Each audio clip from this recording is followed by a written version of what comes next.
What's up, Josh? How's it going? Doing well. How about yourself? Not too bad. Still adjusting to the time zone change. I was in Croatia for a week, so still a little tired. I think it's like Oh, pretty late, not late over there, but yeah. did you have a good time? Yeah, I met up with people in the team, in the company, and we kind of just talked about goals and stuff. So it was cool. That's awesome. Where are you guys located again? Technically in Missouri, but right now we're in Arkansas. We're at her parents' place, technically. Okay. I have a friend from Fordyce. I think it's that sound familiar, right? Fordyce, Missouri, or Arkansas? Arkansas, like Fordyce, or am I saying it wrong? Fordyce, Fordyce. Yeah, is it Yeah, Fordyce? yeah, maybe. I don't know. I'm Oh, not. well, I'm not that familiar. I'm a Missouri boy. She's from originally Florida, and then moved to okay. Arkansas in their Well, teenage years. the girl from there, she calls it Fordyce, so I don't know. Uh, it could be Fordyce if you say it like that. Yeah. Fordyce. I caught on late with that. I caught on late. I caught on late. Cool. So how are you guys doing overall? Pretty good. Doing good. I know that. I know that.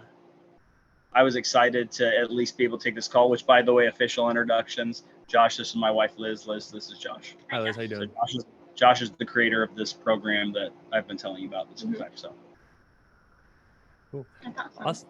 Awesome. Well, the way I usually handle these calls, it's a pleasant surprise to see you here as well, Liz. I like to just kind of, after doing this for a long time, I like to take like a beginner's mind approach and pretend I know nothing and just hear your guys' journey, what's going through the both of your minds throughout these past whatever period, and then learn from you guys to see what went well and just to hear your story about where you guys are at. And then at the very end, what the next steps for you guys are. So that's kind of like my agenda. And if you guys have any questions at the very end, you can ask me anything you want.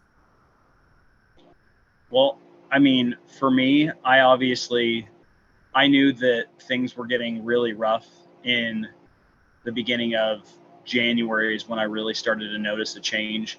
We were doing a 21 days of prayer at our church, and I could see that there was distance that was growing in between, and it was kind of like I knew that something needed to change, but I didn't know what needed to change.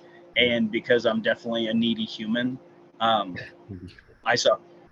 Well, I mean, I realized between all the modules that I've done with you, and then reading a couple different books that you've recommended and some books on my own. Um, I'm a words of affirmation as my number one love language, and so when I don't feel like I'm getting that, I've realized how to tame that now, and I don't need somebody's approval. I get that on my own. But my biggest thing was we've had a problem, and I'd say I'd have a bigger problem of including our families and stuff. And I know that I put my family as a priority to where they moved in with us right as we got married. And that caused huge division in our relationship to where I wasn't putting her above my extended family's needs. And that was a big no no. And obviously, I realized that now. It was because I was going off on a business venture, and dad was the one that was doing the construction for our property and is still in progress with that. But I didn't know the healthy boundaries or what those were, how to separate those. And we both had hurt in our past from previous relationships, and we didn't know how to, I guess, navigate and how to healthy communicate without it going from 0 to 100 real quick. And actually, like even last night, I was over here and we just talked, and being able to have the ability to just have a conversation, even about things that aren't necessarily pleasant, but doing it in a very like chill type of way, that is something that I don't think we've had success with in the past.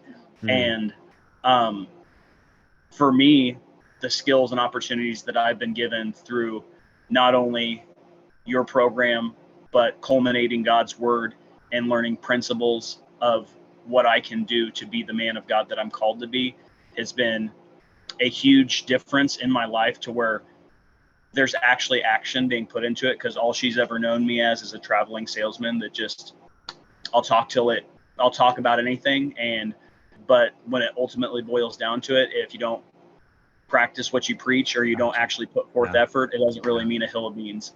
And so me putting forth the effort to actually show her and not just tell her, I think has been a huge determinant as well.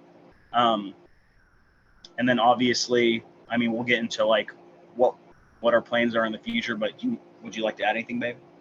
Um, I think for me, my side of it was like the leaving aspect of it, of like why I left.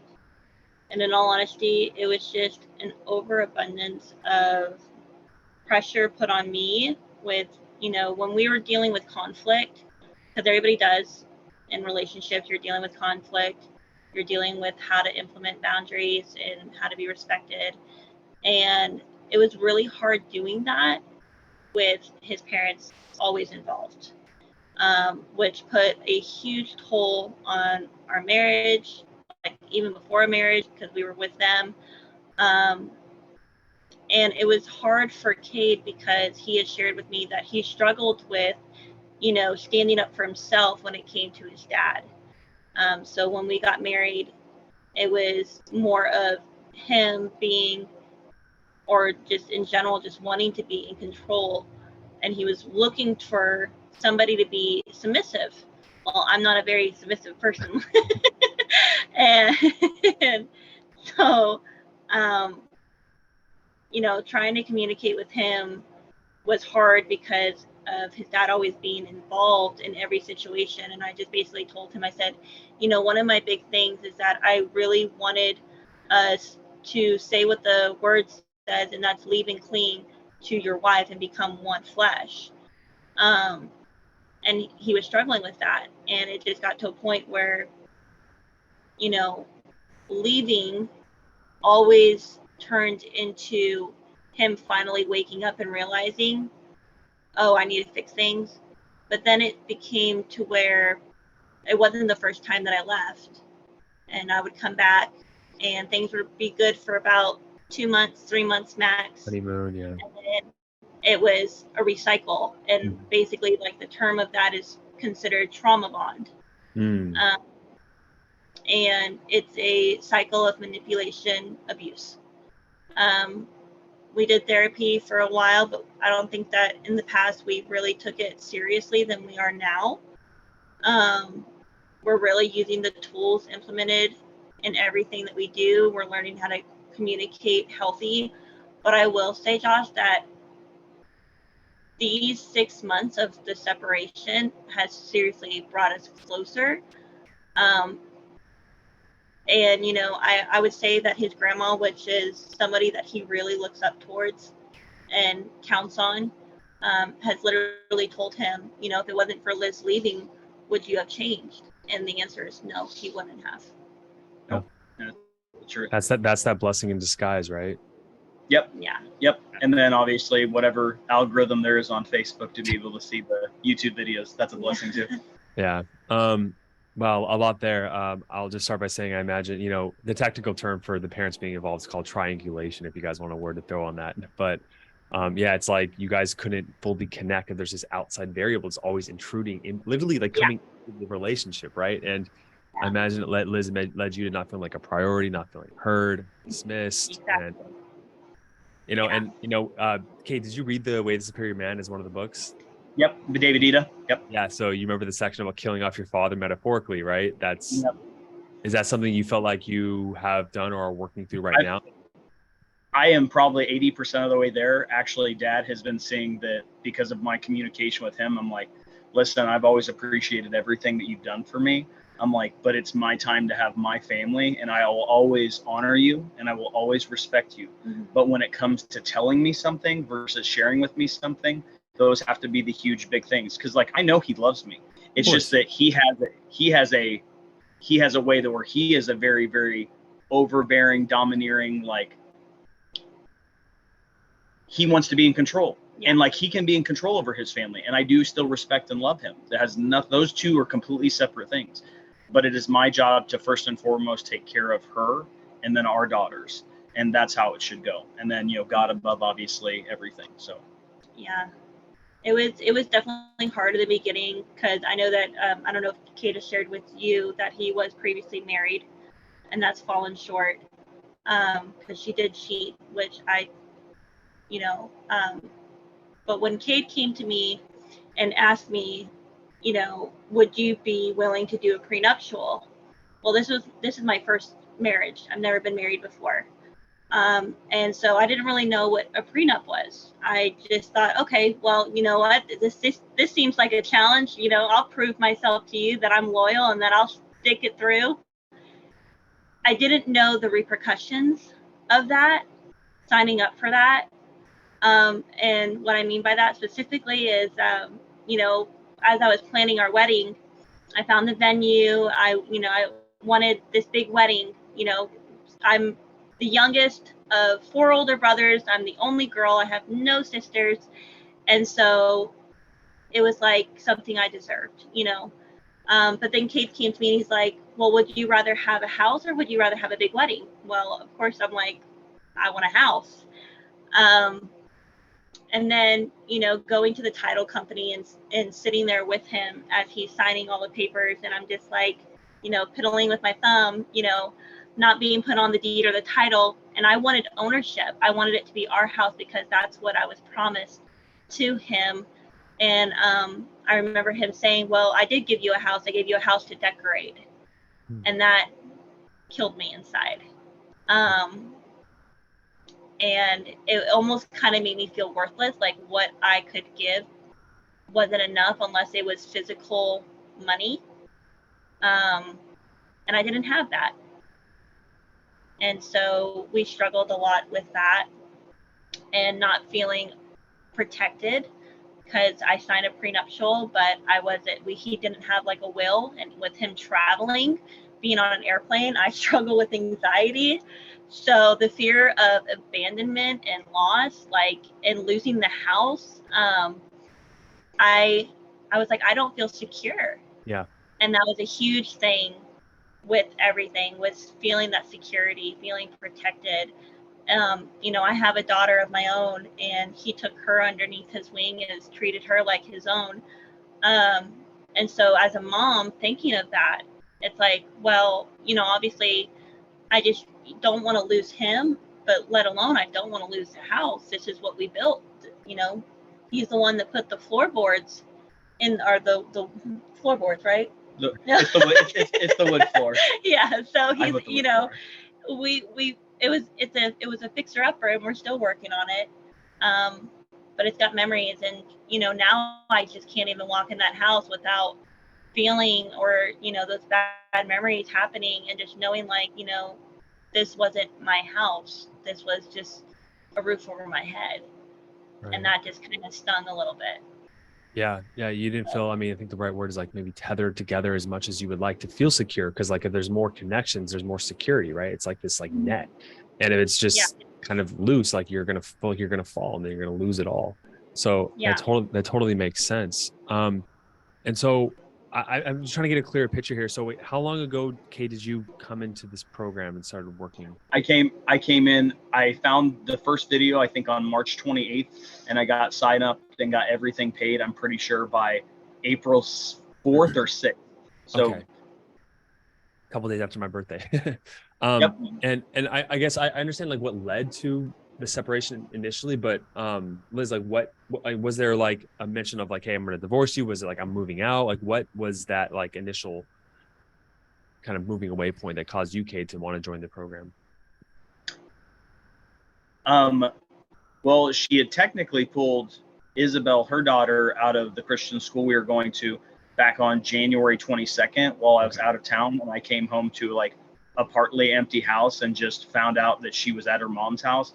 And I was like, well, I'm going to come get her. And so like I traveled, you know, the hour or whatever down here and came to get her. And she's like, I can't be with you anymore. You know, I can't do this. And then we talked for probably, I don't know, 25 minutes. And then she said, no, we can work through it. But we never actually had a plan. It was just work, like on both of our end is what I feel like. We were just like, oh, we can push through. But like a plan without action is simply just talk. And when there's definition of insanity, doing the same thing over and over again, expecting a different result. Like that is literally like our story at that part. But what really did it for me, because she says, oh, things got better for like 2-3 months. I never felt like I was better. I feel like it was 2 or 3 weeks. And I feel like I would just do the bare minimum to get by, to put like a temporary facade security blanket on things. And then once I feel like, oh, you know, because she's always shared with me even before we got together, like when there's problems, I run away. So I was like, oh, she's just running away. Like she needs a break. Like that's fine. But whenever she left the night when she shut off her phone on our phone program, when she left just a little tiny 7-sentence note that's like, this is really done, like, I can't really see this, I was like, holy crap. I'm like, she's never done anything like this. And I knew at that moment, even in my spirit, I'm like, this is different. And I'm like, holy crap. So I actually drove down here and I saw that her parents' gate was locked, which in all the years that I've been with her, this gate has never been shut that I've seen. And I was like, dude, I'm being set up. Like, I'm being baited. If I go through this gate, like, the cops are going to get called on me. Like, no questions asked. So, like, I did not come through. I at least talked to my 2 cop buddy friends that was like, don't do that. But I knew in that moment, I was like, I have to do something that's other than, and I didn't know this because I watched your videos at the time, but like, what about the kids? What about our relationship with God? What about, what about all these things? Like, it wasn't about the logic. And like, I needed to be able to feel her and not just listen to solve a problem. I needed to hear her heart and understand her to her core. And that is what this program has given me that no one else has been able to give to me on that light, is understanding, like, wanting to understand you to your very, very core, and like always making sure to have eye contact, like always making sure to be able to feel every part of her. Even that video, somebody, I can't remember if it was you, it's in one of your modules, but I don't think I was at that module at that time, but the one with, oh my gosh, guy from Shallow Hal, the therapist guy, where it's the Samantha and whatever video, Samantha and Daryl. That video, who's the guy that does that? Tony Robbins. Tony Robbins, thank you. I was blanking so hard, but that video was very powerful. I was like thinking Jack Black because you said Shallow Hal. Like, no, but he's in the elevator with him when he does that. I know, I know you're talking about. So wow. So like, I mean, let's flip the sides here a little bit and like, tell me a little bit about how things are now, how things have improved. I mean, you guys are obviously right next to each other, making physical contact, which is good, but like, how have things improved? I think things have improved to where, like, she's not doing the same things, I think, seeking for like any outside source anymore. I think that, and correct me if I'm wrong in any of this, please. But I don't think there's seeking, like, I don't think I ever gave her enough validation by saying how beautiful she was, how valuable she was, what she offers, the love she gives, the type of things that she does for not only me, but from the family, and really almost going above and beyond, not to be schmoozy, but like really embellishing on like the fact that she is that amazing of person, and not to keep that quiet, because like, I always feel like everything is so theatrical when I go out on the road that like when I get home, I'm like, I just want to react. But like, there's no time for that type of rest. Like, if I can give a random stranger that type of energy, she deserves 5 times that. Do you know what I mean? And so that's what's really been ingraining in my spirit too, is like, it's like a metaphorical workout. Like, you can't continue keeping biceps and like abs if you stop. It's like your relationship with the Lord or whatever your belief is. Like, if you want to be friends and have communication and really, really talk, then you really have to keep that up consistent. And every day's a fight. My correlations is Ephesians 6. I put on the full armor of God each day. But that's a proverbial for us. Like, I will never forget. I've asked the Lord now to take the hurt away, but I want the scar to be from here to here. That way, every morning when I wake up, I see how big that scar is, and I never forget it whatsoever. And that way I know each morning, I'm like, every day is precious. It is a statistical anomaly that I'm able to wake up next to my beautiful wife and be able to cherish her, because some guys are not in that position. I think personally, honestly, in the very beginning of our relationship, things felt pressured. Things felt like it was just so fast. It was like we met, 5 days of us spending together. He tells me he loves me. I didn't say it yet because I'm a type of person where if I don't feel it, I'm not going to say it. Yeah. And then it just was like immediately jumping into mother mode with taking care of his daughter, Braylee. And she was 2 when I met her. And he was working, with his marketing. So he was working like all day. And it just kind of felt forced. And have you ever heard the saying of, when you marry your best friend, it's like you learn that partner inside and out, you build that foundation. Well, Cade and I, we didn't have a solid foundation. It was very wobbly, boundaries, respect. And it almost kind of felt like I was always the one implementing the boundaries of how I wanted to be respectful, which came off for me as the controlling one. And it's like, no, like I don't want to be the person to wear the pants in the relationship. That's for you to do. You're supposed to be the leader. I'm supposed to, direct you as to where you need to go. It even says in the Bible that I am the neck, but he is supposed to be the first one in front leading, and he wasn't. And we just kind of stayed together and, faked it till we made it type of thing. But I mean, now it's like he's learning things about me that he never knew within 3 years of us being together. She had to step in her masculine a lot when she shouldn't have. Yeah. And it was like, I never wanted that position, but it was almost kind of like somebody needed to. But I stuck by his side through all the like late night working at home. I helped take care of the kids. And I think for me, you asked, where are you guys at? And it was almost, there wasn't like really a real reason as to why I left. The best way that I can describe it is it's almost kind of like a scale. And when you get in no, I'm just serious. He has a module. Okay. He has a module. It's literally like a scale. Continue, please. This is just affirming to me. Okay. And it's like these, okay, so we get in this argument and it's not resolved. Okay, pebble. And over time of so many different things leading up, that scale drops. 4-1. So it was kind of like, he talked about the 7-sentence letter that I left, the John Deere letter.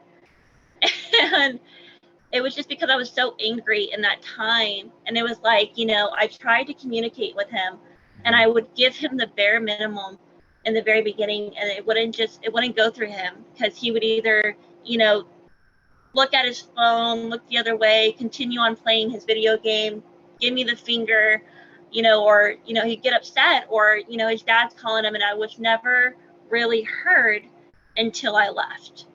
It was like, that was the only time that he really woke up and he was like, she's gone. Like, and I'd come back, things would be great for a while, and then it was like not enough. And then the minute he came, or he woke up, because I left when he was asleep, when he woke up and he saw my phone on the counter, I think that's when he knew right then and there that she's not coming home. Yeah, Liz, and that's absolutely right. And I think the most common question the guys ask us is, and I want to basically ask this to you, is like, how did you notice that his change? Like, how did you notice his changes? Like, what was he doing that caused you to think like, oh my gosh, this is genuine, long-lasting change that I can believe in? Mm-hmm. So at first, everybody goes through their emotions. You're going through angry, you're going through hurt with any type of breakup.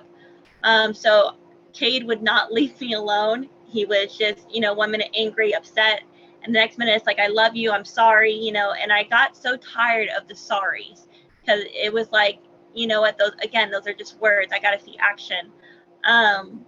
Then he kind of stopped texting me and calling me.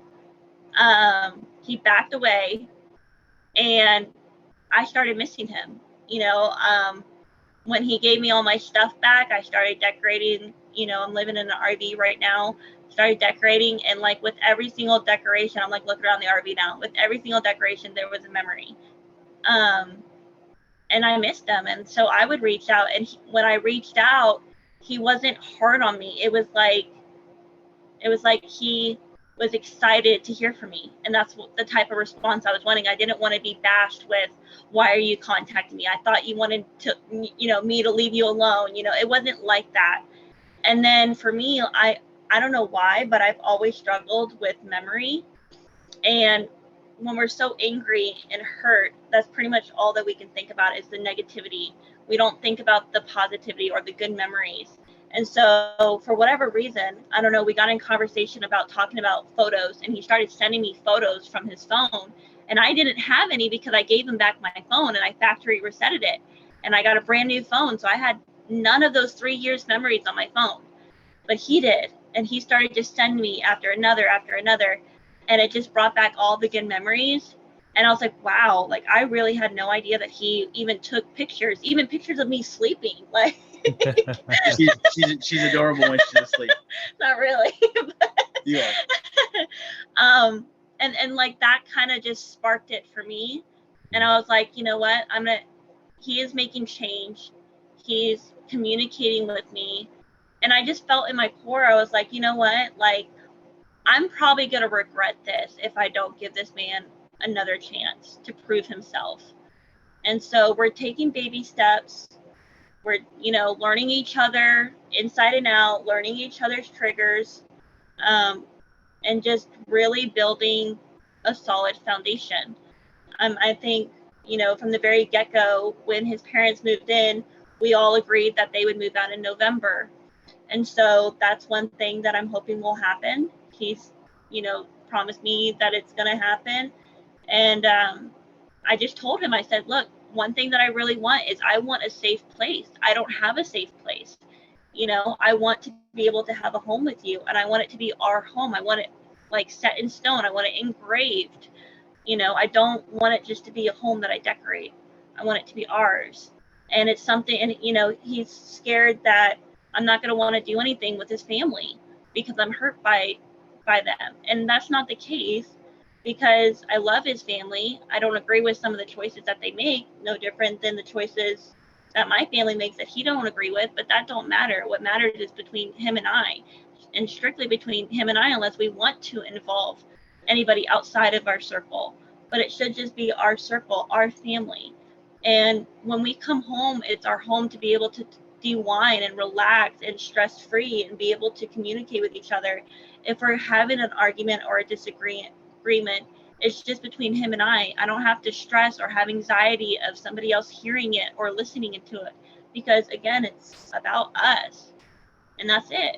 And so that's one thing that I'm hoping will happen by the end of this year, is that we move back into our home and kind of just start from scratch. Not really from scratch, you know what I mean? Because okay. Wow. So yeah, it's absolutely those baby steps. And, I think it's really interesting to hear from your perspective, Liz, that like he gave you that space, right? He stopped being super needy, and, Yeah. Cade, you stopped like trying to convince her, and you're like, I'm going to work on myself, I'm assuming, in that space. Right.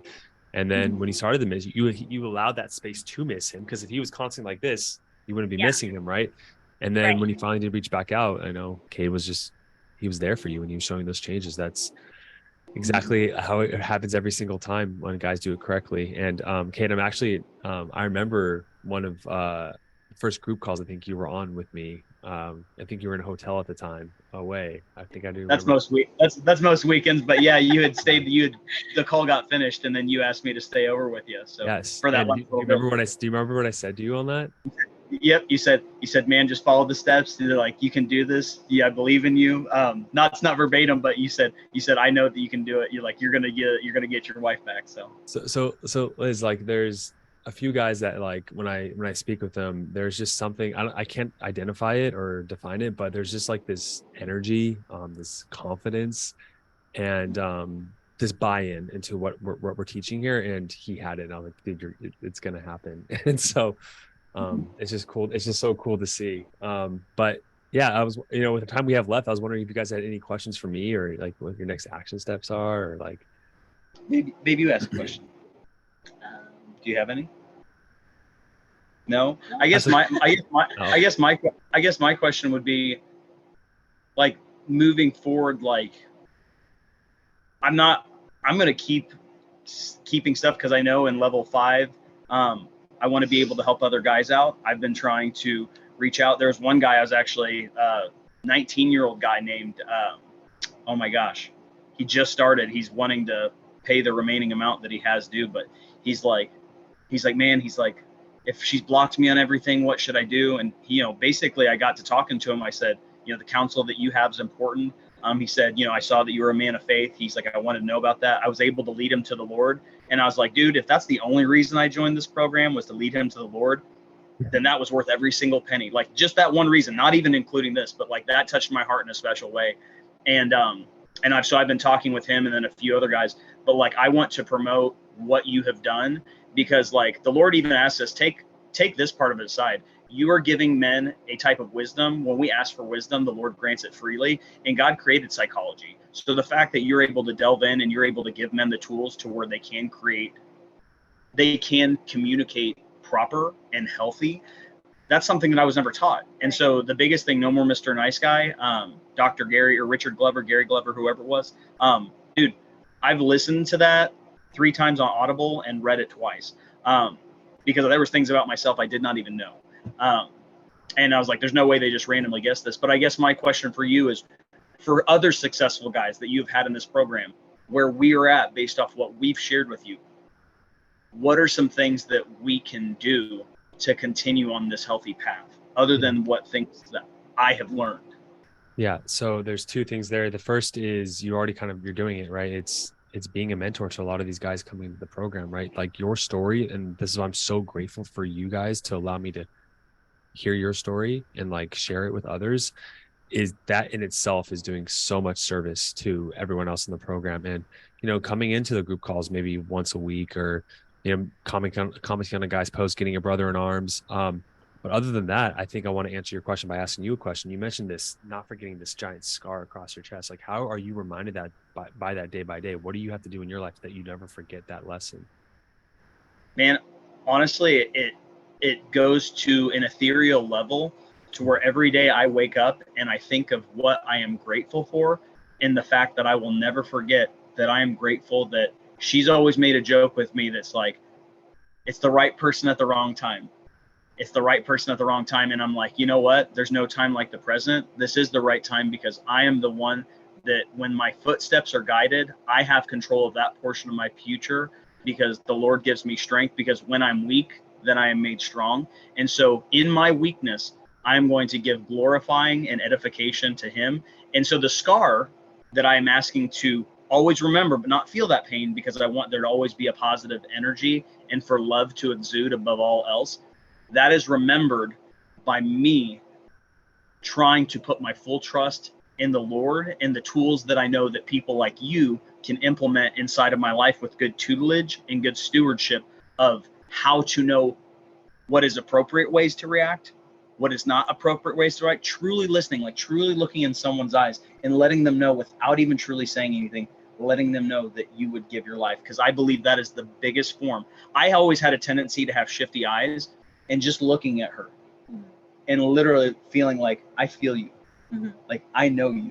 Like that is the type of thing. Like, that is the hugest difference that I'm like, man, I would always just be like, or be on my phone or taking care of work stuff. And I just give half attention, and she deserves full attention. Yeah. And so that's what she will always get for the rest of, until I take my last breath, because no second's promised, but I will live every second like it's my last. And I will, even like my scroll says, which there's a book you should put in, by the way, it's called The Greatest Salesman in the World, by Og Mandino. That should be one of the ones in your list, because it's 10 different scrolls you read. It's a fantastic book.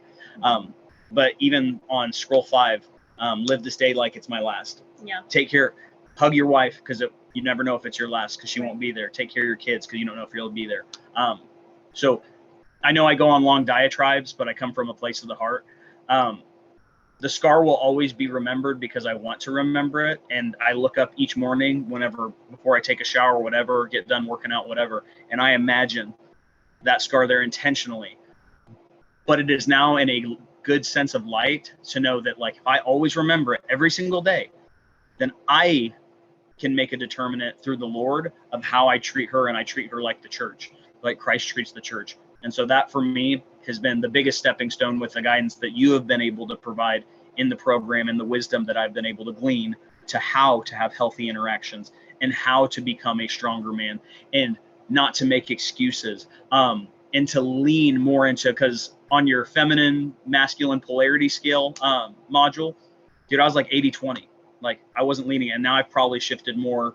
I don't know, I'm still working on it, but I'm probably 60-40, whereas I was 80-20 before. So well, I would say that probably the number one trait of like that masculine polarity is that just undivided devotion, consciousness. That I think that's what women crave more than anything else. When I've seen Liz, I don't know if you can agree with that, but when he's there with you, like there, and just like, yeah, there's no words to honestly describe it, but like that's what the connection, that's that. You almost lose focus of what you're talking about, and you're just like, oh, like your eyes are so pretty. What was I talking about now?